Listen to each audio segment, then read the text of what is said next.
सासू माँ की नई सहेली। प्रिया किचन में चाय बना रही होती है और सुमन ड्राइंग रूम में बैठकर मजे से टीवी देख रही होती है। तभी दरवाजे की घंटी बजती है। प्रिया, जरा देखना तो कौन आया है। देखती हूँ मम्मी जी। प्रिया दरवाजा खोलती है तो सामने पड़ोस वाली विमला आंटी खड़ी होती है। नमस्ते आंटी जी, कैसी हैं आप? मैं तो बिल्कुल ठीक हूँ बेटा, पर तेरी सास को क्या हुआ है? आजकल कहीं दिखती ही नहीं है। जब देखो तब टीवी के आगे जमी रहती है। अंदर तो आइए आंटी। अरे ओ दीपक की अम्मा, कहाँ हो? अरे बिमला, आओ आओ, क्या बात है, बड़े दिन बाद याद आई तुम्हें मेरी। मैं तो हमेशा ही तुम्हें याद करती हूँ, पर तुम ही गायब रहती हो और आजकल तो बाहर भी नहीं आती जाती।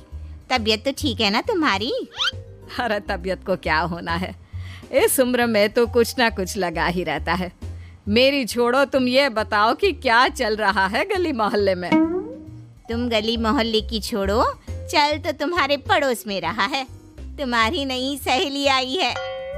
मेरी कौन सी नई सहेली? मैं तो यहाँ बस तुमसे बातचीत कर लेती हूँ या फिर बाजू वाली शर्मा की बहू से दो चार बातें कर लेती हूँ। इसीलिए तो कहा कि तेरी नई सहेली आई है।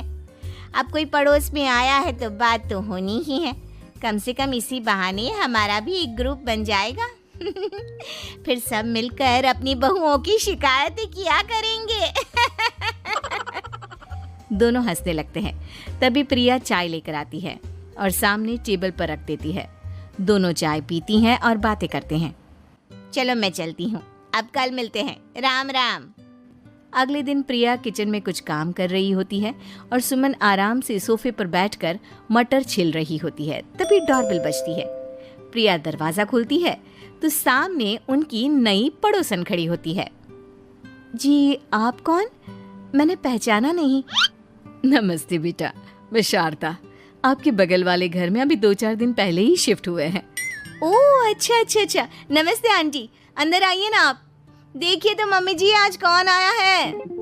इतना कहकर प्रिया किचन में चाय बनाने चली जाती है। नई पड़ोसन को घर पे देखकर सुमन थोड़ा हैरान हो जाती है। नमस्ते बहन जी, मैं शारदा, आपकी नई पड़ोसन। अच्छा, आप हैं हमारी नई पड़ोसन। आइए आइए, और बताइए कैसी हैं आप? जी बिल्कुल ठीक हूँ। वो दरअसल घर पर छोटी सी पूजा रखवाई थी, बस उसी का प्रसाद देने चली आई। सोचा इसी बहाने नए पड़ोसियों से भी मुलाकात हो जाएगी। ये तो बहुत अच्छा सोचा आपने। सुमन प्रिया को आवाज लगाती है। अरे ओ बहू, जरा चाय पानी का तो आके पूछ लो। ये आजकल की बहुएं भी ना, जब तक बोलो नहीं तब तक कुछ नहीं करेंगी। आई मम्मी जी। प्रिया चाय लेकर आती है। दोनों बैठकर चाय पीती हैं और खूब सारी बातें करती हैं। अच्छा बहन जी, अब मैं चलती हूँ, फिर मिलते हैं। अब तो आना जाना लगा ही रहेगा। शारदा के जाने के बाद प्रिया किचन से बाहर आती है। क्या बात है मम्मी जी, आप दोनों को देखकर तो लगा ही नहीं कि पहली बार मिल रही हो। आप दोनों तो बिल्कुल बिछड़ी हुई सहेलियों की तरह बातें कर रही थी। अरे जब दो औरतें मिल जाती है ना, तो बातें अपने आप ही निकल आती है। अब तू अपने काम पर ध्यान दे, बातों पे नहीं। ऐसे ही कुछ दिन बीत जाते हैं। अब सुमन और शारदा अच्छी सहेलियां बन गई होती हैं। दोनों एक साथ मंदिर जाती, मार्केट जाती और कभी कभी तो विमला भी इनके साथ मिलकर खूब हंसी ठिठोली करती। एक शाम तीनों बैठकर सुमन के घर पर चाय पी रही होती हैं कि तभी बहुत तेज बारिश शुरू हो जाती है। सुमन जोर से प्रिया को आवाज लगाती है। प्रिया, ओ प्रिया, देख कितनी तेज बारिश हो रही है। जाके छत से सारे कपड़े ले आ, नहीं तो सब भीग जाएंगे। सुमन 2 बार आवाज लगाती है लेकिन प्रिया का कोई जवाब नहीं आता। शायद प्रिया कुछ काम कर रही है, इसीलिए कुछ जवाब नहीं दे रही। अरे काहे का काम, आराम फरमा रही होगी महारानी। तभी प्रिया बीमार हालत में अपने कमरे से बाहर निकलती है। हाँ मम्मी जी, क्या हुआ? मेरी तबीयत थोड़ी ठीक नहीं है ना, इसलिए आग लग गई। अरे सारे कपड़े भीग गए और तुझे सोने से फुर्सत नहीं है। सबके सामने सुमन के मुंह से ऐसी बातें सुनकर प्रिया उदास हो जाती है और छत से कपड़े उतारने चली जाती है। सुमन, ये क्या बात हुई? प्रिया ने बताया ना कि उसकी तबीयत ठीक नहीं, इसलिए उसकी आंख लग गई। तुम भी ना खामखा उसे सबके सामने सुना दिया। अरे आप नहीं जानती शारदा जी, कुछ बहुएं ना बहुत आलसी होती है, घर का एक काम नहीं करना चाहती। ऐसा नहीं है सुमन, तुम्हारी बहू तो बहुत प्यारी है, तुम्हारी सारी बात भी तो मानती है। हाँ सुमन, तुम प्रिया के बारे में ऐसा क्यों सोचती हो? मेरी भी दो दो बहुएं हैं, लेकिन मैं उन्हें अपनी बेटियों की तरह रखती हूँ। आखिर वो भी तो किसी की बेटियां ही है ना। और अगर तुम ऐसा ही व्यवहार करोगी तो एक दिन प्रिया भी तुम्हारे साथ ऐसा ही बर्ताव करेगी। शारदा और विमला की बातें सुनकर सुमन की तो बोलती बंद हो जाती है। वहीं प्रिया भी बाहर से सारी बातें सुन रही होती है।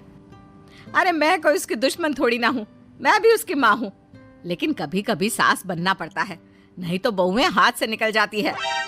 देखो सुमन, ये सब सोच का फर्क है। अगर तुम ये सोचोगी तो कभी प्रिया को अपनी बेटी नहीं बना पाओगी। इतना कहकर शारदा और विमला वहां से चली जाती हैं और सुमन अकेले बैठकर उनकी बातें सोचने लगती है।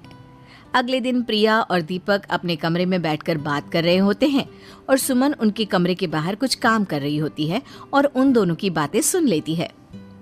दीपक, तुम्हें पता है हमारे पड़ोस में जो शारदा आंटी है ना, बहुत अच्छी हैं। अच्छा, ऐसा क्या हो गया जो तुम्हें वो इतनी अच्छी लगने लग गई? कुछ खास नहीं, बस कल जब मम्मी जी मुझे सबके सामने सुना रही थी तो शारदा आंटी ने मेरा साथ दिया। मैं तो सच में हैरान ही रह गई थी जब उन्होंने मम्मी जी को मुझसे ऐसा बर्ताव करने के लिए मना किया। अच्छा, फिर क्या हुआ? होना क्या था, शारदा आंटी तो मम्मी जी को समझा ही रही थी कि बहू को भी बेटी की तरह ही रखना चाहिए, लेकिन मम्मी जी तो मम्मी जी है ना, उन्हें तो मुझ में हमेशा कमी ही दिखती है। काश मुझे भी शारदा आंटी जैसी सास मिली होती जो मुझे भी अपनी बेटी जैसी समझती। सुमन ये सब सुनकर बहुत उदास हो जाती है और वहां से चली जाती है। प्रिया की बातें सुमन के कानों में बार बार गूंज रही थी। उसे बहुत शर्मिंदगी महसूस हो रही थी कि उसने प्रिया के साथ बहुत गलत किया है। अगले दिन सुमन शारदा और विमला को बुलाती है। क्या बात है सुमन, आज तूने ऐसे अचानक क्यों बुलाया? सब ठीक तो है ना? हाँ हाँ, सब ठीक है, तुम दोनों बैठो तो सही। तब तक दीपक और उसके पापा भी आ जाते हैं। प्रिया, तुम भी आ जाओ। क्या हुआ मम्मी जी, आपने बुलाया? हाँ प्रिया बेटा, मैं आज सबके सामने तुमसे माफी मांगना चाहती हूँ।